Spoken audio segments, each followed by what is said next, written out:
Então, chegamos na Grota de Angicos, o local onde foi palco de todo o massacre, né, que aconteceu em 1938, envolvendo Lampião, Maria Bonita e 9 dos seus cangaceiros.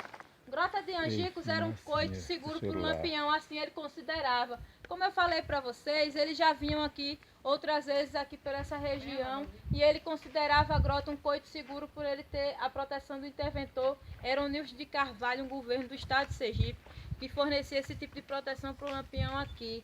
Como também ele contava também com a ajuda do Pedro de Cândido, que antigamente era o proprietário da fazenda Angicos. Pedro, ele tinha uma casa aqui na fazenda Angicos, só que ele morava, na verdade, na vila Entre Montes, porque era lá onde ele tinha o comércio. O Pedro também ele foi encarregado de ir até a feira de Piranhas, né, a feira livre, para comprar mantimentos e munições, tudo que o bando necessitasse. Ele foi a mando do Lampião. O Lampião ele veio até aqui a Grota de Angicos no dia 26 de 1938 com o objetivo passar a chefia do bando para o Curisco assumir. Ele já pensava em abandonar o cangaço. O motivo seria porque a Maria Bonita vinha pedindo a ele para que ele largasse o cangaço, trocasse de identidade e comprasse uma fazenda para poder viver livre sem perseguição e assim criar a filha que eles tiveram, que nasceu em 32, a única filha do Lampião e da Maria Bonita, Expedita Ferreira, viva, mora na capital sergipana, está com 84 anos. O Lampião, ao pedido da Maria Bonita, realmente iria largar o cangaço, só que aqui deu errado porque ele acabou aguardando o Curisco que não veio. O Curisco estava em Pão de Açúcar, Alagoas, era outra parte do subgrupo do Lampião, e acabou não vindo. Ele não passava mais de 3 dias em um local só, acabou aguardando mais por conta da espera do Curisco. E quando o único subgrupo dele chega do Zé Sereno, ele percebe que os mantimentos estavam a acabar, então ele se preocupa em mandar chamar o Pedro. Pedro vai até a Feira Livre comprar todos os mantimentos. Pedro, ele era comerciante, sim, só que ele tinha costume de comprar poucos mantimentos. Ele, na verdade, não tinha condições financeiras para comprar coisas em tanto excesso. Só que nesse dia ele vai, a mando do Lampião, compra muita cachaça, muita carne seca, muita rapadura. Enfim, a população inteira, local pequeno onde todos se conhecem, acaba desconfiando daquela movimentação de Pedro. O Joca Bernardes é o real Judas de Angicos, né? Muita gente acha que foi o Pedro, mas não foi. O Joca Bernardes foi quem entregou o paradeiro do bando, dizendo ao sargento Aniceto Rodrigues, indo até a delegacia, e dizendo ao sargento Aniceto Rodrigues que apertasse Pedro, pois ele sabia o paradeiro do Lampião, fazendo com que o sargento fosse até a feira, confere, realmente Pedro estava a comprar coisas na qual ele não tinha nem condições para comprar. Então ele acabou tendo uma ideia de procurar um ponto mais alto da feira, ponto esse estratégico, onde todos pudessem ouvir a falsa mensagem que ele ia passar, que a população de Piranhas ficassem tranquilos, porque os cangaceiros estavam indo até Canapi, Alagoas, a 100 km de distância. Então, a população inteira, ao ouvir, também chega ao ouvido do Pedro de Cândido, que estava a comprar os mantimentos. O objetivo era esse, para que Pedro, ouvindo aquela informação, onde quer que Lampião estivesse, ao entregar os mantimentos, ele ia passar também a mensagem que ia deixar o capitão relaxado. Pedro faz isso inocentemente, entrega os mantimentos para Lampião e fala: capitão, fica tranquilo, a macacada está indo a Canapi atrás do senhor e de seus cabras. O Lampião, por ser extremamente desconfiado, ele ainda pergunta se a informação era segura. Então ele fala que sim, porque foi o próprio sargento que falou para todos ouvirem. Então Lampião realmente relaxa a ponto de tomar uma atitude precipitada e errada, libera os sentinelas, coisa que ele não abria mão de fazer a vigília do local e liberar eles para vir para dentro da grota, dançar, beber, jogar, farrear a noite toda. Enquanto isso, o sargento Aniceto Rodrigues sabia que com poucos soldados que ele tinha em Piranhas não seria possível vir aqui atacar 35 cangaceiros. Então ele resolve pedir reforço, envia um bilhete para Pedras de Delmiro, hoje atual Delmiro Gouveia, de forma codificada para que ninguém desconfiasse. Ele manda dizer a seguinte forma: Tenente Prestes Bezerra, tudo certo, o boi está no pasto, venha urgente. Como vocês podem saber, o boi seria o Lampião e o pasto o coito mais próximo. O tenente João Bezerra, ao saber dessa informação, reúne seus 48 homens, fortemente armados, portando com eles 3 submetralhadoras, 2 Bergman e uma Royal, armamentos superiores, que já foi entregue para a polícia já com o objetivo de tanto acabar com o cangaço, como também com a coluna Prestes, que era uma coisa que incomodava muito o governo. Então eles descem até o centro histórico, alugam canoas conhecidas como chatas, embarcação da época, descem na fazenda Remanso e lá eles mandam 2 soldados, Bida e Elias, e até entre montes apanhar o Pedro. Pedro é levado até a fazenda Remanso, torturado, tem quase todas as mãos as unhas das mãos e dos pés arrancadas a bicos de punhal. A cada pergunta que era feita relacionada ao capitão, que ele se recusava a responder, a ponta do punhal era colocada sobre a sua unha arrancada. Sem falar que ele também acabou sofrendo torturas psicológicas, na qual ele não aguentou, e falou para Volante que eles estariam mais ou menos aqui dentro das propriedades dele, só que ele não sabia identificar o local. Ele sabia sim, só que ele já tinha dado a palavra para o capitão que jamais ia trair a confiança dele. Então, por conta disso, Pedro acabou aguentando todas as torturas. Eles acabaram atravessando com Pedro para a fazenda Angicos. Lá eles encontram com Duval de Cândido, seu irmão, com apenas 15 anos de idade. É torturado da mesma forma. Os 2 irmãos são obrigados a ser os guias que trazem a Volante em um local aqui conhecido como Alto das Perdidas. Alto das Perdidas porque lá realmente eles se perdem, dividindo todo o espaço. O tenente João Bezerra, por ser o líder da operação, ele fica responsável por cercar o centro da grota. A volante do aspirante Francisco de Melo fica aqui à direita. A volante do Abidão nas proximidades do Poço do Tamanduá. E o sargento Aniceto Rodrigues ficou encarregado de cercar o lado esquerdo. Só que ele fala que se perdeu, estava neblina, fazia muito frio, e ele disse que não conseguiu cercar e acabou deixando 24 cangaceiros conseguir fugir do massacre. 11 morrem, 24 acabam conseguindo escapar. Conclusão.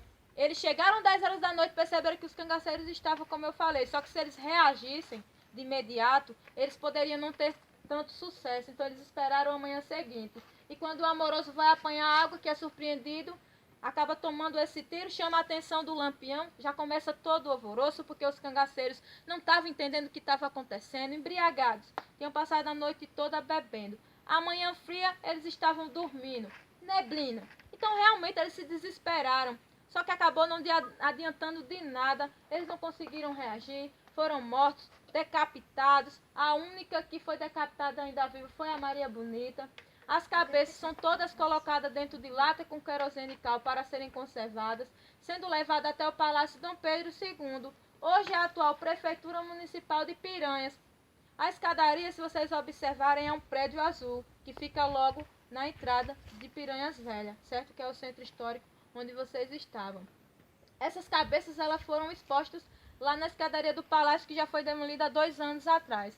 Depois elas foram encaminhadas para Delmiro Gouveia, Santana de Ipanema, Maceió, sendo expostas em praça pública. Foi considerado também uma turnê macabra, elas foram expostas, peredejadas, até chegar no Instituto Nina Rodrigues em Salvador, onde lá elas ficaram por volta de 30 a 31 anos para serem analisadas. Depois são enterradas lá mesmo, no cemitério Quinta dos Lazes. Só que a Expedita Ferreira entrou com ação na justiça em 2002, recuperou os crânios dos seus pais, que hoje se encontra com ela na capital sergipana, só que ela não divulga como e que estado estão esses crânios. O Curisco acabou sabendo da morte do capitão, tentou atravessar. Um barqueiro avisou a ele que não viesse porque estava cercado por Volante. Então ele esperou a poeira baixar, foi até o centro histórico no dia 9 de agosto, procurou o Joca, perguntou para Joca quem te entregue seu capitão. O Joca, na verdade, era o coiteiro do Curisco, né? Então foi considerado coiteiro coitado porque ele não sabia que lado ficar, fornecia as informações em troca de dinheiro. Então ele era o Judas realmente, ficava de ambos os lados. Então ele, para se livrar da culpa, acabou dizendo que foi o Domingos Ventura, mais conhecido como Domingos de Pato, não teve nada a ver com a história, mas literalmente pagou o pato, porque o Curisco não quis nem saber. Foi até a fazenda Patos, matou quase todos eles, em exceção a criança de 7 anos, porque Dadá não permite que ele a mate. Ele disse que vai deixar ela para contar toda a história. Decapitam todas as cabeças da família, coloca dentro de um saco, envia um bilhete do Tenente João Bezerra e manda dizer o seguinte: Tenente João Bezerra, eis as cabeças para vingar a morte do meu capitão. Faça uma buchada, sente e coma. Assinado Curisco, mais conhecido como vulgo Diabo Loiro. É claro que depois dessa afronta não ia ficar por isso mesmo. O Curisco tenta levar o cangaço adiante por 2 anos, mas ele foi perseguido. Teve chance de se entregar quando o governo de Getúlio assinou um decreto que depois da morte de Lampião, quem se entregasse por livre e espontânea vontade seriam livres para seguir suas vidas como quisessem. Mas o Corisco se recusou, dizendo ele que não era pássaro para viver preso em gaiola. Tenta levar o cangaço adiante e quando resolve voltar atrás já era tarde demais, porque Zé Rufino ficou sabendo. Mas quem era Zé Rufino, Carla? Zé Rufino era considerado nada mais, nada menos que maior matador de cangaceiro, e o sonho dele era matar o Corisco, como para o Corisco também era matar ele. Era questão de honra que ambos um matasse o outro. Então ele acabou sabendo da renúncia do Corisco e acabou encurralando ele em Barra do Mendes, na Bahia, onde 25 de maio de 1940 o Corisco veio a morrer, encerrando assim os subgrupos de cangaço. Alguns que estavam com ele chegou a se render para que não fossem mortos, outros que tentaram combater acabaram sendo mortos, dada em virtude de um tiro que ela acabou tomando por tentar proteger o Corisco. Ela teve a sua perna amputada. Lá no Cangaço Ecopark nós temos nos banners lá uma foto, um cartaz com a Dadá na exumação do resto mortais do Corisco. Como eu falei pra vocês, já tá acostumada com isso. Como eu falei pra vocês, o cangaço ele nem começou com o Lampião e na verdade nem terminou com ele, né? O cangaço ele começou com outros líderes, só que o último antes da entrada do Lampião foi o senhor Pereira. O cangaço existia, só que não tinha tanta fama e repercussão. Acho que não teve um cabra tão macho quanto o Lampião, né? Então o Lampião ele acaba entrando, né, em 19 para 20, acaba assumindo a chefia do bando do senhor Pereira em 21, que por motivo de doença passa a chefia do bando para o Lampião. E o motivo do qual levou ele a entrar para dentro do cangaço foi a morte aos pais dele. O pai dele foi morto por um chefe de polícia alagoana por nome de José Luceno de Albuquerque, Maranhão. Esse chefe de polícia foi encarregado de matar o Lampião, só que ele acaba não encontrando e elimina seus pais. Ele jura vingança até a morte, entra no grupo do senhor Pereira e acaba se destacando também pela patente de capitão que ele vai receber no Crato, que o próprio padre Cícero envia um convite para que ele fosse até lá receber patente de capitão, armamento e munição, só que com o objetivo que ele combatesse a coluna Prestes, um movimento liderado pelo Luiz Carlos Prestes. Só que Lampião vai até lá, fala para o padre Cícero que com todo respeito, patente de capitão, armamento e munição ele aceitaria sim, só que combater a coluna não, até porque a briga não era dele. E ainda disse mais, que o Luiz Carlos Prestes era de se admirar e não de se confrontar, porque os ideais de ambos eram semelhantes, então ele não tinha interesse algum. E na verdade o interesse do padre Cícero, juntamente com o governo, era que Lampião e Coluna brigassem entre si, que ambos se acabassem, que eles não tivessem nem que colocar a ponta do dedo nisso. Só que Lampião decepcionou eles, dizendo que não queria coisa nenhuma. Foi tentar fazer um ataque em Mossoró, né?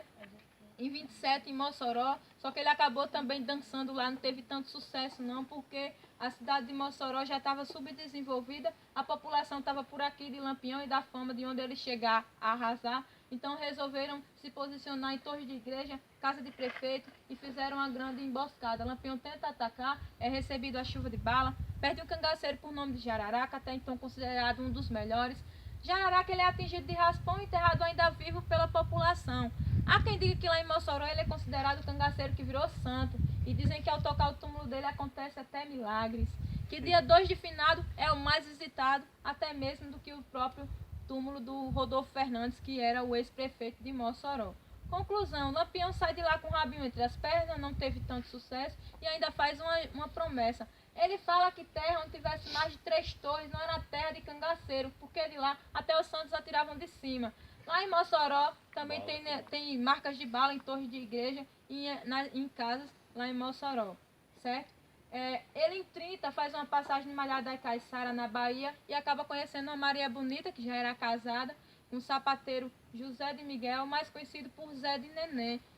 Coincidência do destino, ironia, sei lá, só sei que a sandália dele acaba arrebentando lá e ele passa por lá na casa do Zé de Neném para consertar essa sandália, só que quem acabou perdendo foi o Zé de Neném, porque ele toma uma sapatada, a Maria Bonita já não tinha uma relação muito boa. Algumas pessoas dizem, Carla, a Maria Bonita ela botou chifre no Lampião. Não é verdade, gente, isso não aconteceu. Ela simplesmente não tinha amor mais por ele, casamento arranjado pelos pais, eles tinham constantes separações e em nenhuma dessas separações ela acaba pedindo para Lampião para seguir juntamente com ele ao bando.